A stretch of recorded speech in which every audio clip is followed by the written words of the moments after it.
hey, I do like that we do have the final song. And whoa, cherry on bottom. Thank you for the follow and thank you for the first time chat. Yeah. Wait, my mom's awake upstairs. I won't say much, but I will say that a lot of my pretty much. Oh, hello. Hi, Yuki. How's it going? Oh, hi. Welcome. Hey, hi. What's up? Oh wait, sorry. Did I bug you? Oh no, you're good. I was just laughing over saying your mom was there.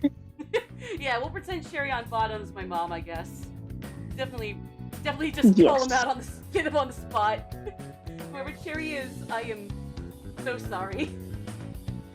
You're fine. Okay. Oh hey, you're Cherry. Yes. Hi. Yes, I am Cherry. You're fine. Okay.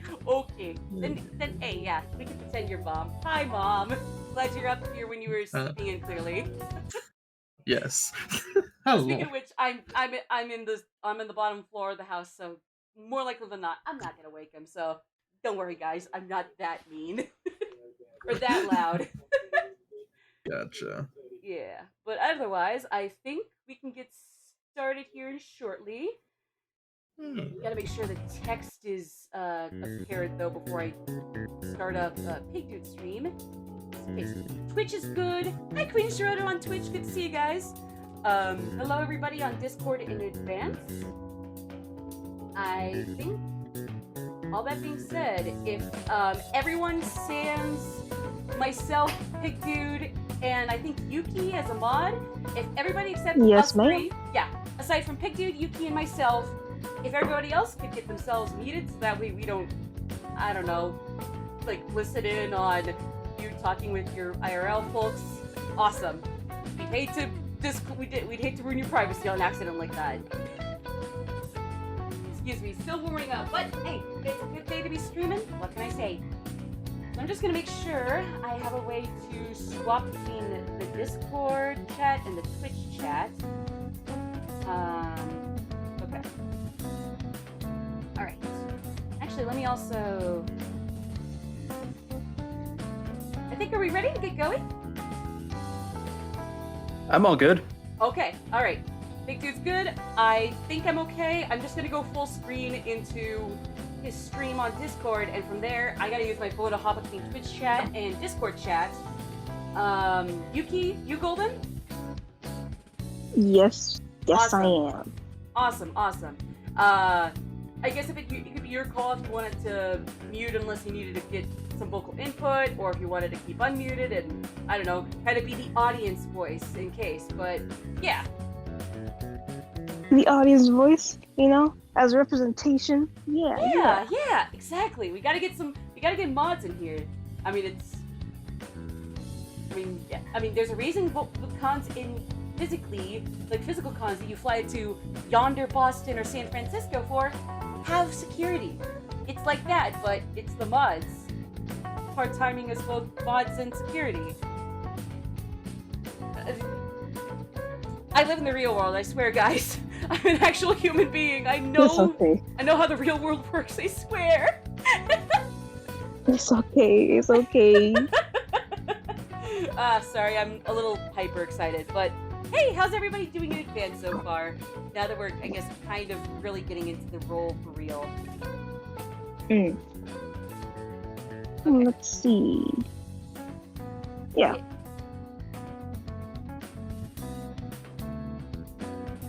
Alright, so yeah. Hi, Meth, good to see you on Twitch, and Shiroto on both Twitch and Discord. Good, just finishing up morning routine, says Shiroto. Good. Hey, we're in the same boat then, Shiroto. Myth says, are you sure which of these photos looks fake to you? I'm assuming between the two chats. They're the same. Both of them are dark mode on my phone, so they're the same. Don't gaslight me, bruh. Good to see you though, man, in all seriousness. Good to see everybody in Discord as well. I guess we could probably get started here shortly if, again, Pigdude is ready to go.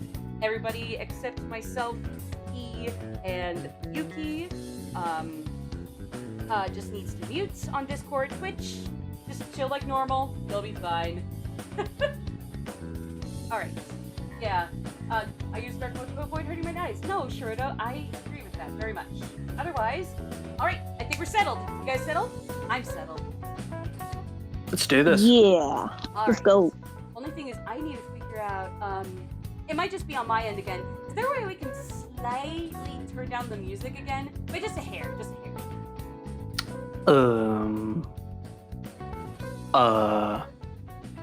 Here, let me try. All good, all good. How's that? I think that's okay. It's at 2%. Pretty sure that's the lowest I can get it. I think that's okay. Because I'd hate for you to be like, okay, now a little up, now a little down, now a little up, a little down. So I think for now, that's okay. Especially since like we're going to be talking and we will not have time for everybody to vibe fully to the exams and be like, hey, pay attention to us talking again. What will the great Madini and the pig perform? You know, why have we not done a magician act on streams, Pig? Aside from the fact that we would have to do it virtually, like, even in person, we gotta bank on that. MagicMaddie, the pig dude, oh, it would be the perfect magician duo. We'd be going viral for that as opposed to gaming shit. Of course. Yeah, but thank you for the heads up, Shiroto. You're a genius. Alright, so I think now for real, I've said it a bajillion times. This is the last time I'll say it. We're golden? Or I guess we're royal in this case? Let's rock. Hello everybody, my name is MagicMaddie, and this is my fellow co-host and significant other, yes, Pig Dude. Say hello, Pig Dude. Hello, everybody. Yeah, you don't have to be so modest, man. Come on. But anyways, either way, welcome to our panel for today.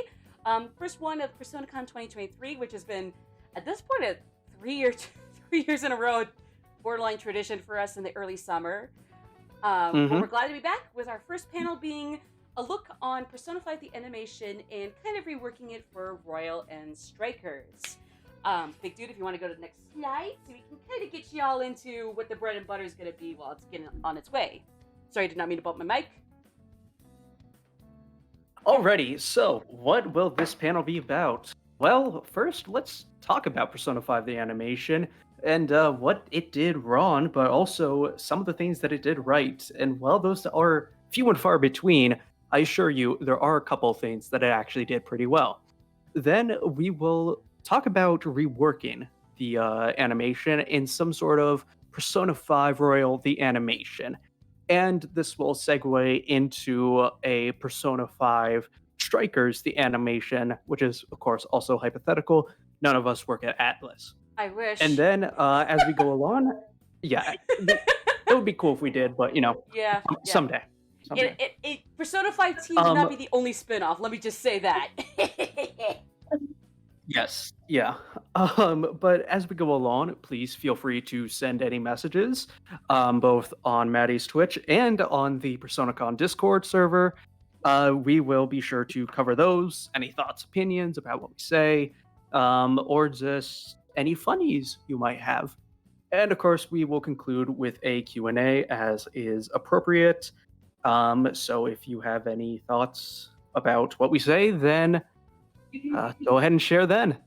Yeah. And with that out of the way, let's get to it. All right, next slide. Okay, so before we get into like the nitty gritty, we got to delay this by a little bit. We got anywhere from like an hour to an hour and a half. I forget the specifics, but still. Therefore, let's make the best of it. All right. So one thing we did want to address off the bat, mainly because I'm a little bit of a baby or a sensitive baby, admittedly. Pig Dude's a little more assertive, but he's got a good heart too. So this was something we had to put in real fast. If you're saying to yourself, "Oh man, I kind of like the animation," or even if you had a soft spot for it solely because akin how some people got into the series or just Persona 5 itself, from Smash Brothers, the animation might have been your gateway to the game, whether it was just like, "Oh, this is cool, let me see what the game's like," or even just like, "Oh wow, the animation sucks, whoa, I want to see what your game's about." Anyway you slice it, if you liked it or have a soft spot for the animation, you're more than valid for that. Like Pigdude and I personally stand with what is considered the popular opinion, at least among us Westerners. But that doesn't mean we're going to put anybody under a guillotine if you actually like the anime. Just because we found it to be the popular opinion and we agree with it, does not mean we're gonna be botching anybody for disagreeing. Just real fast, if anybody is unmuted that is not Yuki, myself, or Pigdude, would you be able to mute yourselves? No worries. Just a heads up, because like VC can be kind of weird, like having people speaking on default. So it's all good. Just make sure you're muted if you're not the three of us. Or I think you guys, or maybe Yuki, you would be able to mute whoever it is if that was an accident? I think I just did. Okay. Yeah, it's all good. It happens though, so whoever it was, no worries, it happens. But anyway, so on that note, like, just be ready to take, especially our slides on the criticisms we have for the animation with completely light heart and a grain of salt.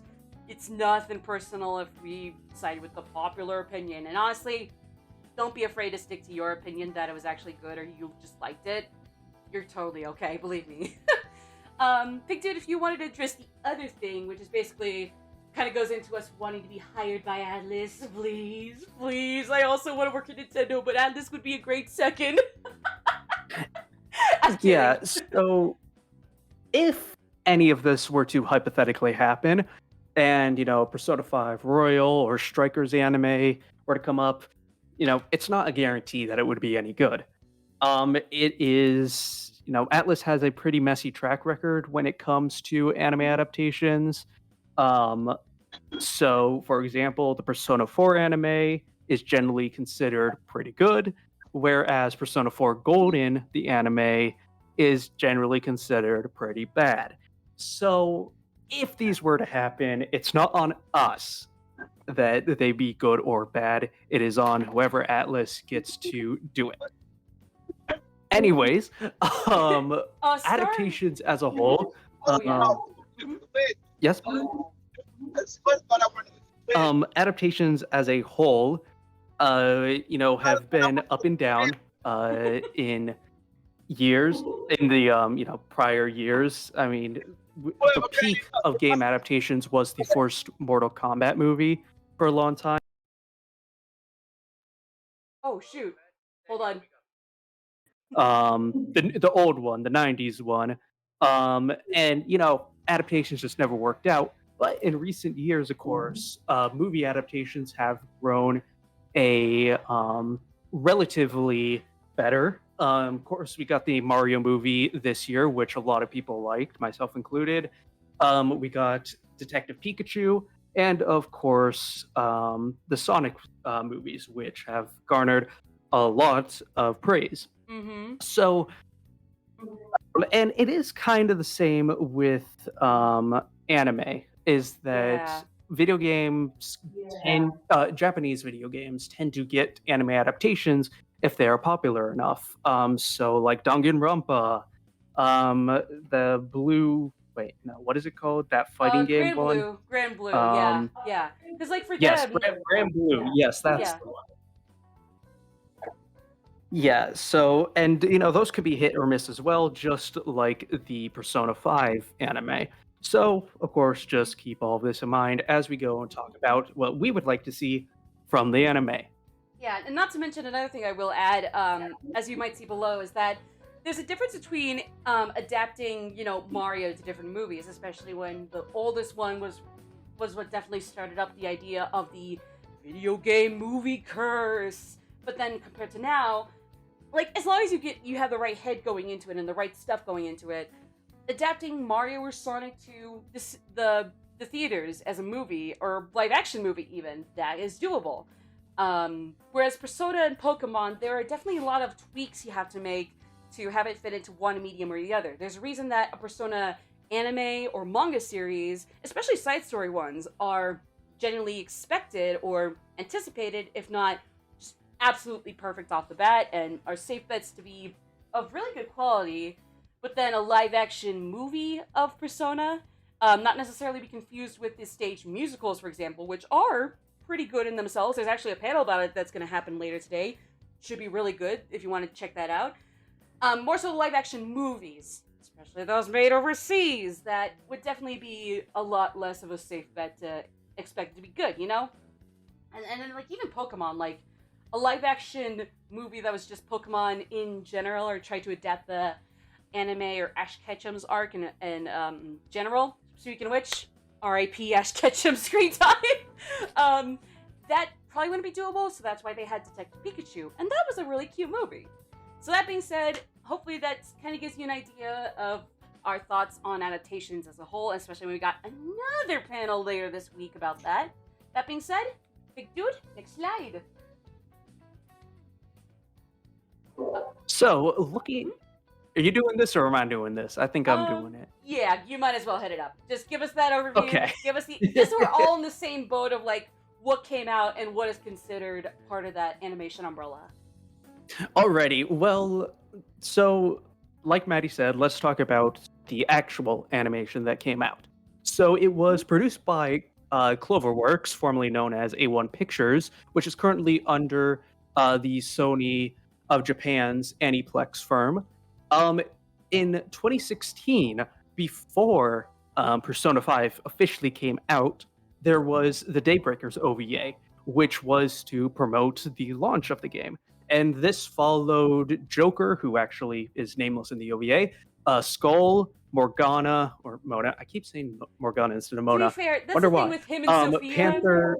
Oh, sorry. It was like, that's the thing with him and Sophia, just... is that it's literally just nicknames.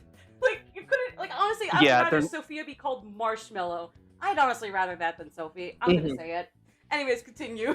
Yeah, their code names are not code names. But anyway, it covers also Panther and Fox as they tackle a change of heart that has been requested in Mementos, which is actually one that appears in game. And so then the official anime came out in April through September of 2018, where we first got the name Ren Amamiya.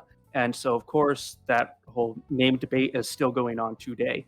Anyways, the original 26th episode aired, leading up to, spoilers for anyone who has somehow not played Persona 5 and is in this panel, the Goro Kechi scene where he seemingly assassinates Joker.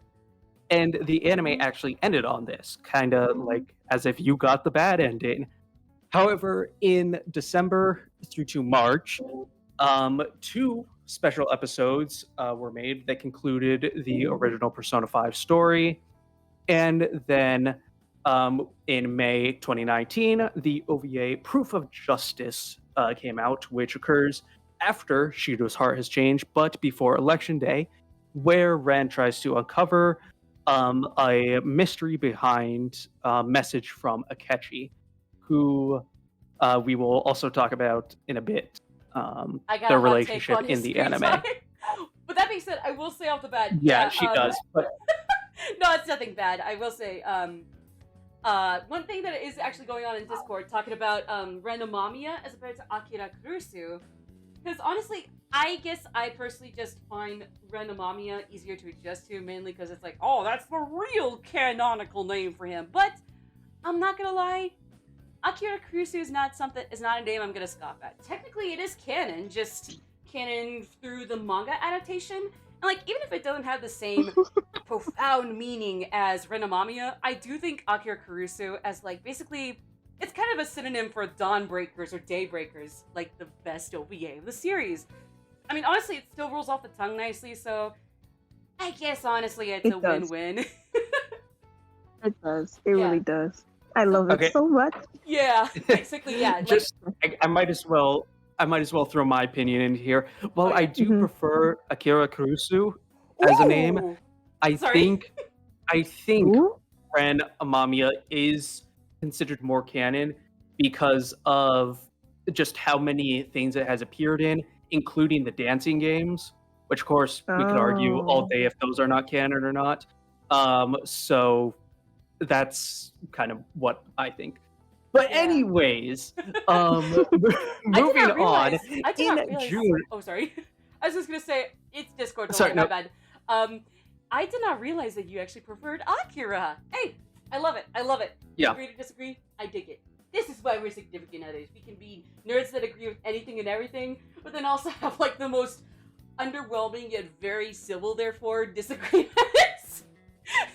Pretty much. Yeah. Anyways, proceed. My apologies.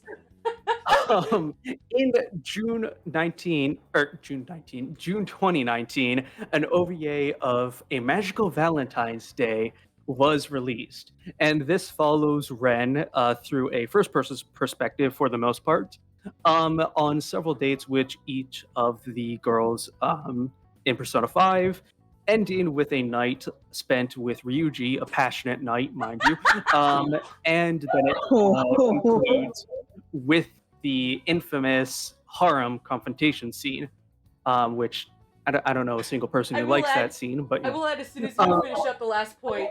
Go ahead. I'll just jump in as soon as you finish that. All right. There is an epilogue date with Sai at the opera, which is not possible. In Persona 5, she is, non-romanceable, and she's in fact a automatic confidant. And then, of course, there's the scene of Ryuji staying at LeBlanc, which people have interpreted as a romantic staying over. I mean, was that silhouette of them in the okay, yeah. For different reasons, especially so because it's a really little, cutesy little one-off, but then also it had to adapt the more infamous part of the romance mechanic. I really have a love-hate relationship with this OVA, because hey, the scenarios are cute. You get to go on the Ferris wheel with On, it's verbatim next to the game.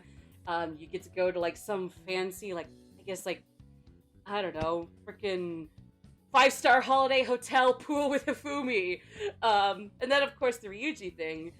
And I'm personally not one who would want to date Sai as Ren, or Akira, or Aki-Ren. But hey, she looks cute. That seemed like a nice opera. I don't know. Again, I have a very love-hate relationship with this one, whereas Proof of Justice, total unapologetic respect, and then Daybreakers, same thing, except just more 10 times more. But I digress. Also, one other thing that Myth pointed out, going back to Aki-Ren and that whole, honestly, not really debacle. Again, both names are beautiful. Akira actually means dawn or break of dawn. So, even though, again, there's a character named Akira Konoe in Strikers, again, there's nothing wrong with break of dawn, for crying out loud. It's called Daybreakers, the first OVA, so it could be a win-win. It's just that we had one first for the manga, and then the anime came out with the dancing one, and then the default English name when you switch languages in the new ports of Royal, and it's huh? But I digress. Big dude, next slide. Okay, but real quick, as we are Persona fans talking about names, two people cannot share the same name in the series, so, that's... Wait, I didn't realize that. Oh, God. But then what about Yuki because and Ichiba? The Makotos? Yeah, exactly. People say that you can't have two Makotos. It has to be the other one, which is... I forget his other name. What is his other name, people? Somebody tell me, because Minato. That's it. That is the stupidest name ever. No, but people will. I've heard arguments that you can't have Makoto and Makoto, but anyway, just a side tangent. Moving on. Okay. Do you want me to take this, or I guess I got the quote unquote hot take. Okay. So, I guess we get into the bread and butter of what exactly the animation, at least to us of the fan base that is Western or overseas. What is Persona 5 the animation infamous for? At least in comparison to the game, The one thing that us Westerners like to really poke at more often than not, yeah, I'm sorry, Star, I'm sorry, is more so the animation quality. I will say, and we'll go on to it later in the next slides, is that the art style for this animation, while arguably drearier and less vibrant compared to the game, can still really work. It actually adds, if anything, the more drearier, picaresque aspect to the Phantom Thieves, which are a very gray, gray-colored way of, taking justice into your own hands. It's justice, but definitely not through the most agreeable means. So I will say the art style could work. It's just the kicker is they arguably must have rushed the animation and putting that art style to really good use and really bringing it out. Ironically, because again, the colors can be a little washed out. And then we got what we got because of that. There's also pacing issues where a lot of scenes that could have been more condensed were just stretched out to hell and back. And then things that could have had that stretching to hell and back, for lack of a better word, were the ones that were just really short. Like, go, this is done, this is happening, okay, bye. Moving on to this funny little fan service-ish moment, I don't know. Basically just like things that were arguably important were quick. Things that were a little less important were just would not go away. And then also, another thing that I personally found, and a few others too, we're looking into it, is that if you weren't a Phantom Thief or Goro Akechi, as I'll get into, again, coming up, your mileage may vary. I will say, if you weren't any of those characters, admittedly, the rep you were going to have in this show was a little underwhelming than it should have been. This isn't to say that we should have like full 1-hour OVAs for each of the non-thief confidants, but it really that would be so cool, though. I mean, true. That would be cool if like they did a side story thing. Though we will get into that later. It really was kind of a bummer to be like, for the show to be like, oh, here's a Fumi, bye. Okay, now here's I guess Ichiko. Oh yeah, she's gone. I mean, she isn't even my favorite, but man. And then it's like, oh, Hifumi's back. Oh, nope, there she goes. Okay, back to, I guess, maybe Makoto, or admittedly, even on for the bajillionth time. God damn it, I love you, but what the hell? You know? And here's where the hot take comes in. Again, the thing is, this is going to be very, this is going to be very divisive, and I totally understand if people disagree with us. If anything, I'm not gonna fight you. If anything, I can see where you're coming from. I just feel like, personally, Goro Akechi, he shouldn't have had, as much, he didn't have to have as kind of minor on and off screen time as he did have in the game. I mean, to be fair, he still served his role in arc perfectly well then.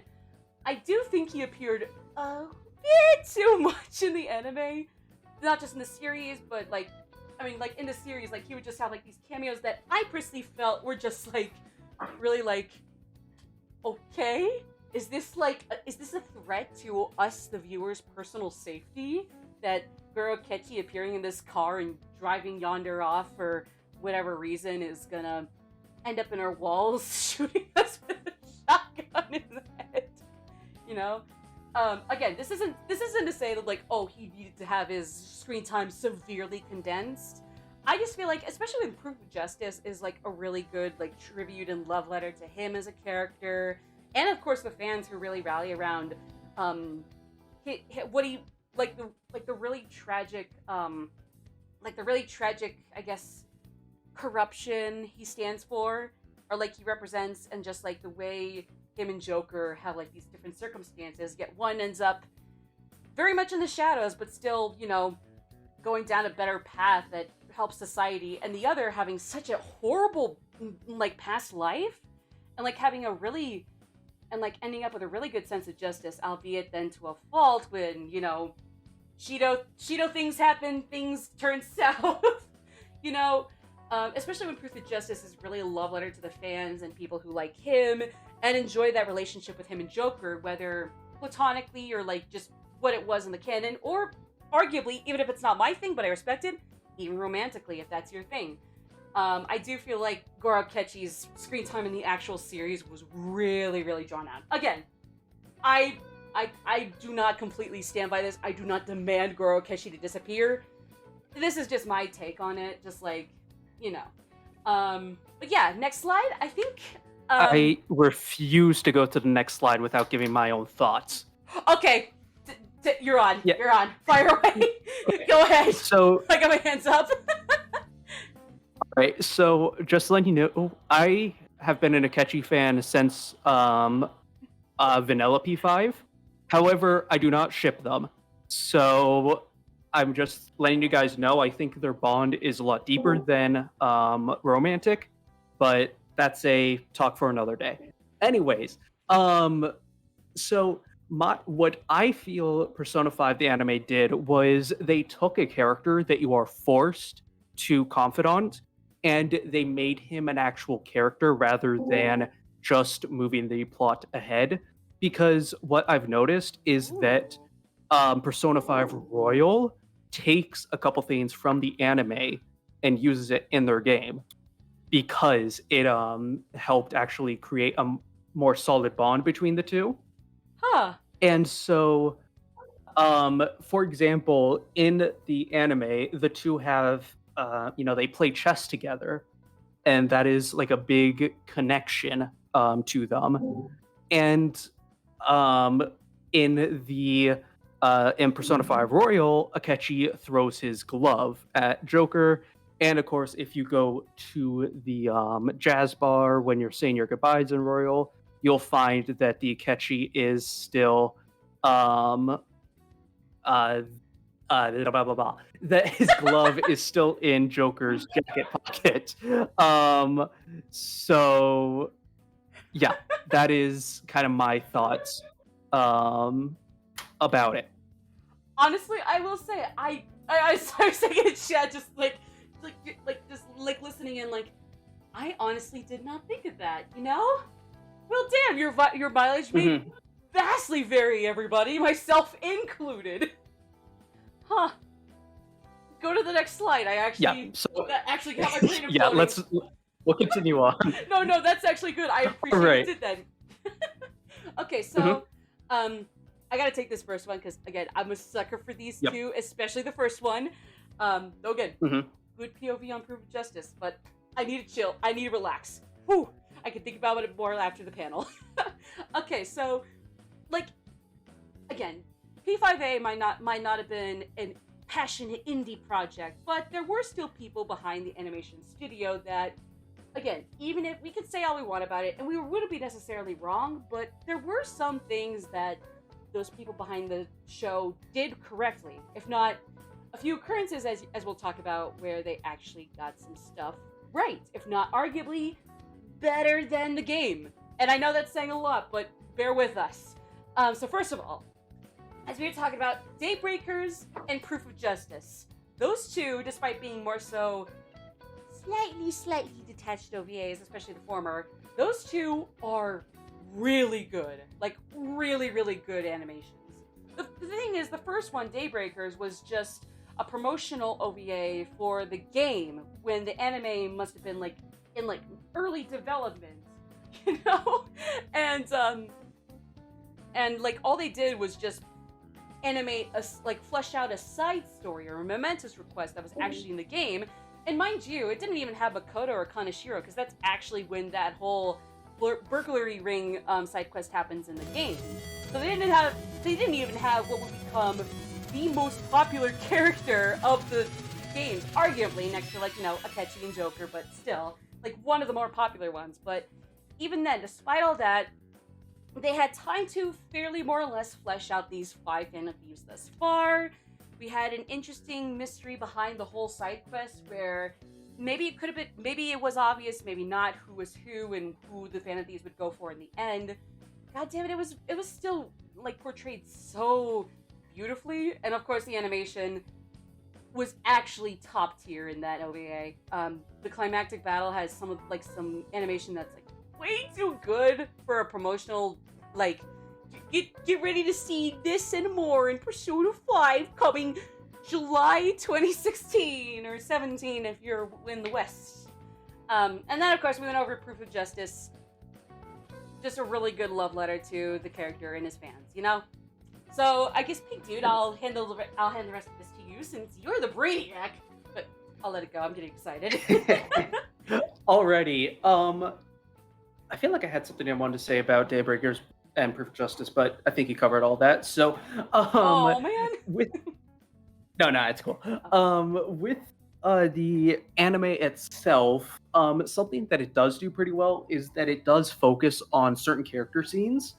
So, like, you know, characters interacting, it can actually be pretty good and pretty well done. However, it is kind of a double-edged sword because that kind of takes away from the dungeon crawling experience. Like, I'm pretty sure they go through Kamoshida's palace in a couple of minutes, and it's just a montage. Yeah. Yeah. So that's kind of a double-edged sword. However, I guess moving on from that, and onto another double-edged sword is the new scores and songs are very good. I am a big fan of the openings and endings to the different animes and the OVAs. However, of course, there is like the actual animation in the openings. It's weird, especially for the Dark Sun opening, which I will say, we just won't speak about that. No, that is true, but I will say, at least for the opening, the first opening for the actual series itself. Am I hearing myself echo? Oh no. Anyways, I'm sorry, I'll continue. I will say, the two shots of the actual animations behind the opening that did really catch my eye were, the part when the chorus hits, when, like, Joker's just, like, in the back of the subway and the lights are spinning around him. I will say, that was genuinely really cool. As with the part with Sai, where she's kind of, like, in the middle, and, like, her hair's blowing. She's baby, so, I mean, I guess that's kind of biased, and she's not even my best girl, I guess you could say, but, you know. But I mean, other than that, yeah, the animation's a bit hit or miss, but I mean, goddamn, the song's so hype. And then, of course, Dark Sun, same thing, if not like the animation, as pigdude mentioned. In my opinion, I can see where they were going for, but, I don't know. It's just really weird. Yeah. And, I don't know, I don't think it fits with, anything in Persona 5, really, so. Okay, yeah. That's fair. Anyways. No, that's fair. I won't talk about like the most egregious stuff, which is weird. I just want to talk about Futaba playing basketball for some reason because that is just really wrong in so many ways. Oh yeah, that was like, really weird. There is some stuff that I will not talk about because it is genuinely like, what the hell were they thinking? But why Futaba playing basketball? She is the most True. like shut-in character in the entire series. Like, anyway, yeah, exactly, Star. It would hurt her HP. It really would, Star. But anyways, I'm sorry. let's go back to the things that actually did right. Like the slide wants us to. It does make a great gateway to the game, just like Smash did with it. And yes, I got introduced to Persona 5 through Smash, and then I watched the anime because I could not find the vanilla game around here. I found it in a random Best Buy bin when I was visiting America for the summer, and so I played it like that. So it does make a great way to get to the series, and if you want to see more from it, want to learn more, there you go. Yeah, for sure. And for sure. Of course, the voice talents behind the series. I mean, what's more to say about them? They are incredible. It was, the English dub did come out quite a bit after the anime did. I can't remember what year it was specifically, but I do remember seeing that. Yeah, they're just very good. And then sorry, I just gotta reply to there are sorry. There are two scenes which. Go ahead. I'm sorry. It's Discord delay. I guess I could mention off the bat. The thing is, like, for me personally, it's like, I mean, obviously from the get-go, before it was ever localized, the Japanese cast for the voice acting was already really stellar. It's just that people who don't understand Japanese could, like, pick apart things. They wouldn't get the same effect as if it were, like, the English dub, depending on who you are. But, like, even then, you could tell, like, oh yeah, these people are really top tier. Like, the voice acting industry in Japan definitely gets, like, a really good rep behind different anime. A beautiful rose has thorns. I got a lot of notifications going on my Twitch, jeez. But then, like, but for good reason, you know? And then, of course, the English dub finally happened for the anime. And, like, not only do we have the same quality as the Japanese dub, but now a lot of us English-speaking people who aren't totally cultured can still get, like, a lot of these jokes that might even be exclusive to the dub here, as some things might be exclusive to the Japanese dub. And honestly, it was definitely a really good time. Sometimes it could just be as simple as like those really quick ad-libs from, say, Ryuji, Mona. I think there might have been something from Anan Yusuke from like the Monorame arc, but I forget, frick. But either way, just Ryuji. Yeah. Ryuji says yeet when he throws Morgana at one point. Like, Again, come on. The tiniest little ad lib, but god damn it, it really stuck. I'm sorry. Anyways. But for these next 2 points, I'll let Maddie take it because these are scenes that she believes are superior. Oh yeah, okay, yeah. So again, these are hot takes, and the second one is more so by like a lesser two evils technicality. But hear me out. For the Mido Kumara arc, I will say like there's a lot to uncover because this is one of the more unpacked because it's one of the more infamous parts of the story as a whole, regardless of medium. But what I'll just focus on is that Morgana Ryuji. I always think that no matter which way they sliced it, Ryuji definitely came out maybe a bit of a jerk, but definitely like the better of the two between Morgana and Ryuji. Morgana may be technically by elimination and some genuine gripes the least favorite of the Phantom Thieves, or the main cast between the two games, Royal and Vanilla and Strikers, but I don't dislike him. I just do think that for all the times he's dished out a bunch of like just rude shit at Ryuji, and like he stuck around, it just really baffled me that like Ryuji dishes back one thing or like a few things that are admittedly still pretty crass too, but like it's far less compared to Morgana, and he's the one that flips out and leaves at the first moment, you know? But I will say, no matter what, in the game when they all reconciled, like everyone did feel a bit callous towards Morgana. And again, it's a weird double-edged sword thing, because the thing about Morgana, his arc is really overcoming his insecurities and to swallow his pride as to who he is or who he could be, but in the end, just accepting who he is, like, as it stands, regardless of if it's his ideal identity or not, I guess. I don't know how to put it. But even then, I did feel like in the game, everybody kind of reconciled with him in a way that wasn't bad, but just really, I don't know, kind of weirdly callous? I don't know how to put it. But then in the anime, even though it's not like Ryuji has to write out a whole apology card, because I still stand by the fact he still came out the bigger man no matter what.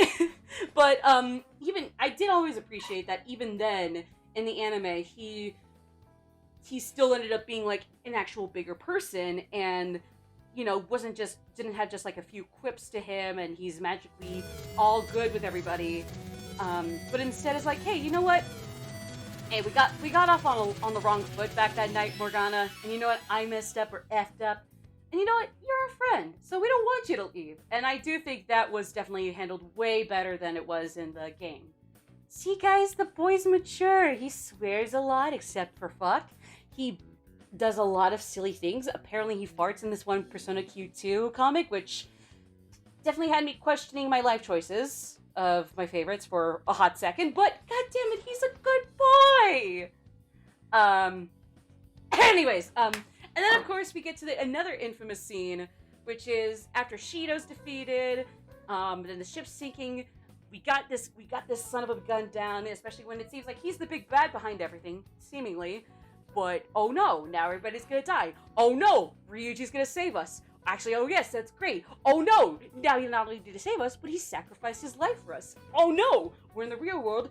He's not with us. Oh no, he's with us. Oh yes, he's with us. And then this is where I do think the anime, even if just by technicality, handled this better than the game. The game, you know, it happens. Everybody's upset, and rightfully so, just like shocked and beside themselves, like, oh my god, he's worried. We were worried about him, and here he is acting like nothing happened. It wasn't that big a deal.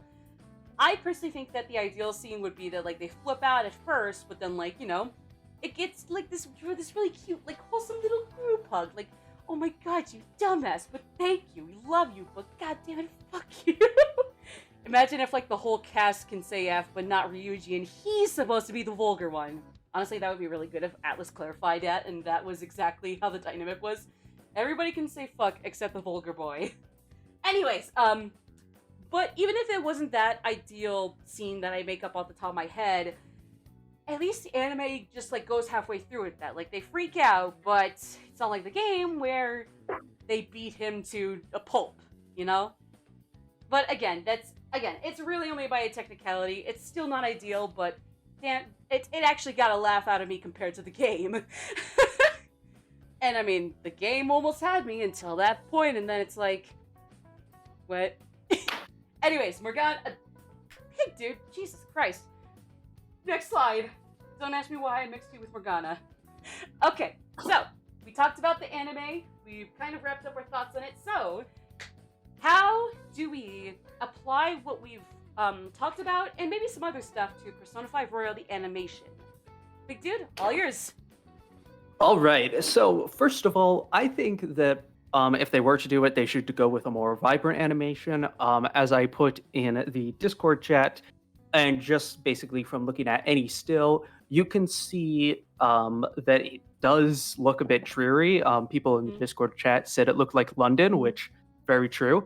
And so I think that a more vibrant art style and just sort of retooling a couple of the things, polishing it would be better. And they should not rush it and cut corners like they did in the original, which is kind of obvious. But yeah.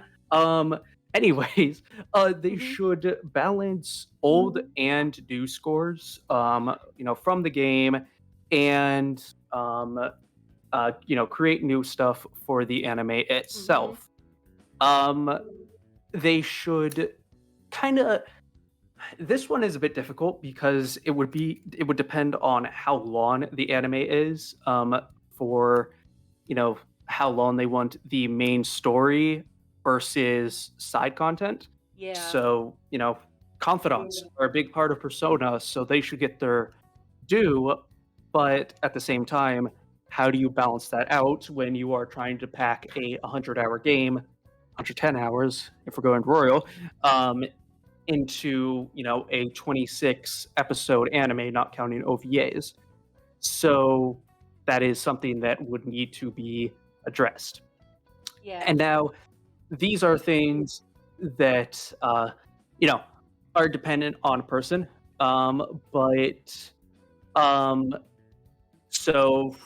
making an OVA or miniseries based on Persona 5 side stories, so missions or just them hanging out, kind of like the Daybreakers or Mementos mission manga, which I think would be a good idea, as it would give time to maybe some of the larger side stories that could take place, like Mementos mission, or maybe a confidant that they want to delve more into, stuff like that.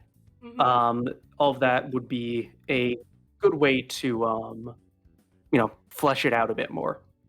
Absolutely. And then there would be reorganized character screen time. Now, this is Maddie's opinion, of course, but cut back on Goro.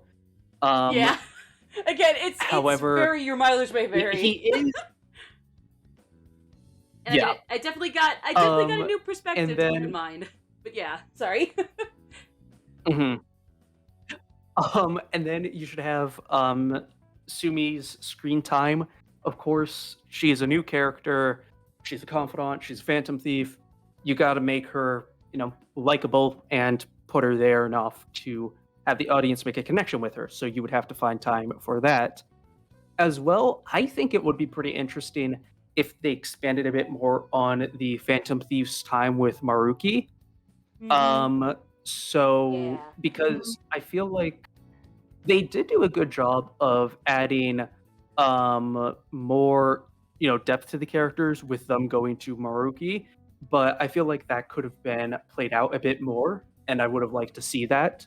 Flesh the characters out even more, know what happened in their past in depth a bit, stuff like that. So yeah, that is kind of all the stuff that would have to go into play with making a Persona 5 Royal the animation. Yeah. That being said, any thoughts, Maddie? Yeah, I will say the only thing, and I did write this down on there, although I will say the Maruki point before that, it was a typo. I meant to say, Maruki should be only slightly less so than Kasumi, or Sumi, quote unquote. I guess is the nickname. That was honestly really clever. I don't know if that was intentional Dev's part or not, but we're getting besides the point. Spoilers are fine, but we're still getting a little off topic there. I will say that the anime, even if it is just more just like a really considerate and approved by friends and family and very morally well placed replacement, or even just maybe, God forbid, not do an English dub, or even like kind of make it where that Marky maybe doesn't have a speaking role. Again, that would have to be like a really weird, really like semi-pretentious looking way to portray him then. But in some regard, the English dub of the anime would have to be just like work with Marky's role in a way that's, you know, still definitely still gets localization. Excuse me, I'm tripping over my words. Yeah, this is definitely really hard to word. I should have figured it would be.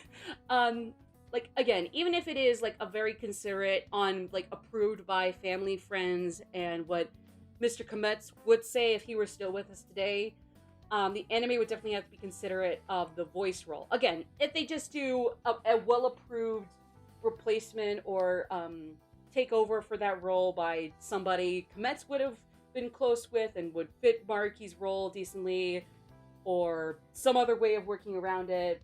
Maybe, God forbid, don't do a dub at all in English, but just have subtitles with the Japanese dub.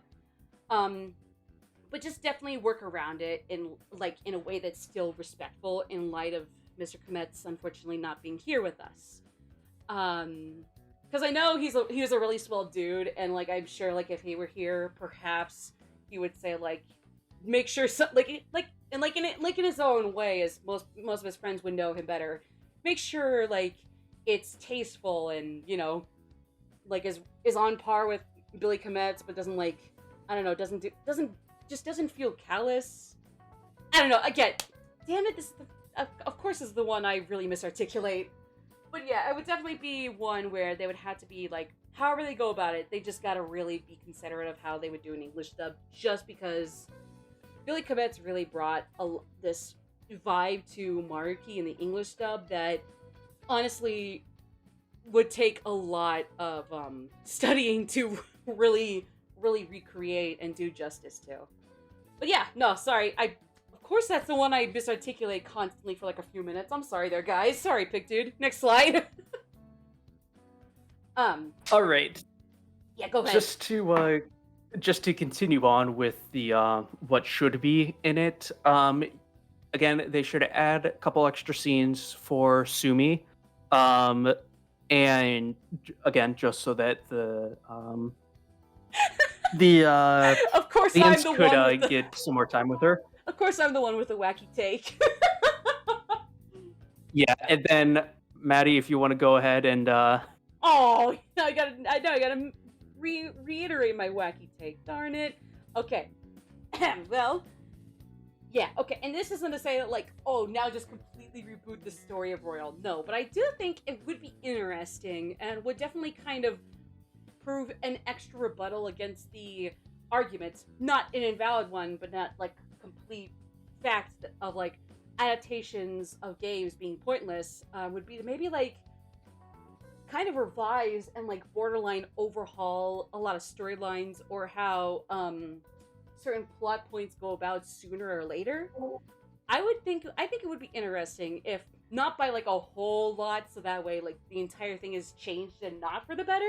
I do think it would be interesting if Sumi, as Kasumi I guess, would have joined not necessarily the thieves sooner, but more so just like maybe kind of do what she did in Sai's Palace. And again, at that point it's still definitely really dicey how to do it while keeping her in character. Maybe just her just like explores the metaverse and tries to figure out what the hell these things are a little more sooner than, you know, just like once around the Okumura arc, and mind you, the very end of the Okumura arc, then not for a while, just constantly trying to get in, but like just get kicked out by Joker, no less. And then finally, okay, third semester, yay, she's here, thank God. Alrighty, so with those takes over, we'll move on to the one more. Oh yeah. So, in a similar quality to a hypothetical royal anime, we need to talk about Persona 5 Strikers. Yeah. And would that get a adaptation as well? Because man, they have kind of shelved that stuff hard. Have not seen any sort of mention of Sophie or why am I Zenkichi, one of my favorite characters, forgot his name. In a long time, no merch, nothing. So yeah, that is that kind Mm-hmm. is an issue. And so depending on, what you want, you could either be like us and just want to see the people from Royal again, Yeah. you or you can, want a Strikers anime, which would probably be more action based, because really none of the animes are very action based now that I think about it. I mean, Mm-hmm. Persona 4 kind of had some action, but it's Persona. They didn't really do a whole lot with it. The one thing I can really remember is when all the guys turned old, and couldn't remember how to do Persona. Um, It's yes, really weird in a exactly. context.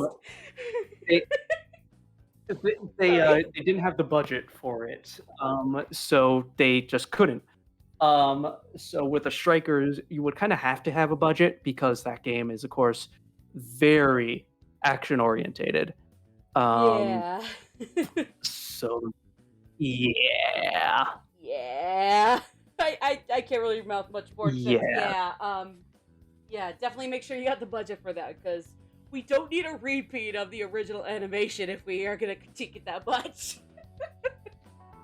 yeah, pretty much. Otherwise, I do think that a lot of the things we considered in our semi-informal pitch